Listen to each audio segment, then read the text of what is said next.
Hmm.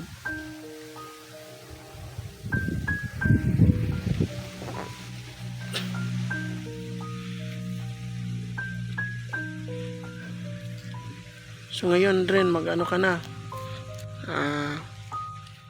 grade 12 ka na. So sa pagkakataon na ngayon, dahil nakilala ka, mayroong mga mabubuting mga tao na nakikita sa iyo rin, no? Kasi simula nang kasama kita sa pagbablog ko, nakita ka ng ibang sponsor.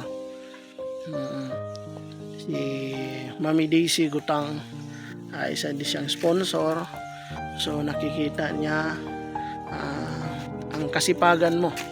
So guys, paalala ko lang sa iyo, siya po yung scouter ko kay Tatay Sebastian.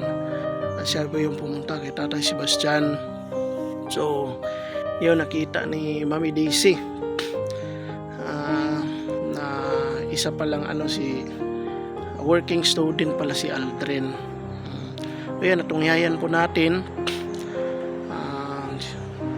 yung story kung bakit siya naging working student, naging ulila siya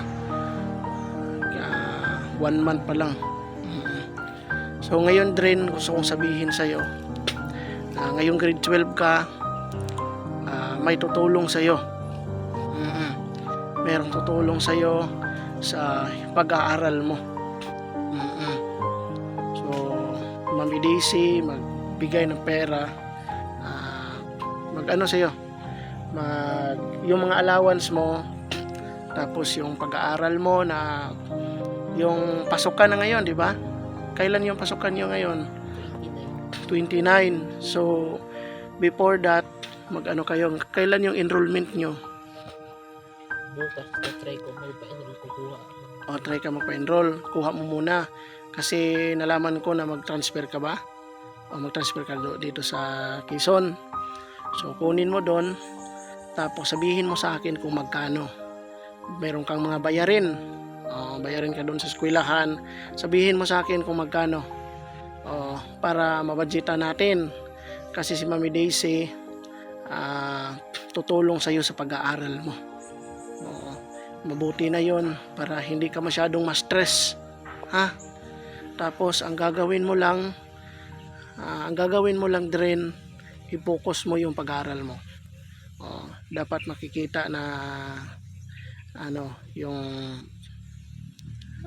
i-focus ka talaga sa pag-aaral mo. Kahit maggawa man tayo ng mga vlogs natin, tapos ang gusto lang is ingatan mo at saka palaguin mo yung mga grades mo.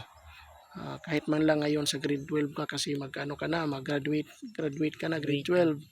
Oo. So kunting mga allowance lang, yung allowance mo, at saka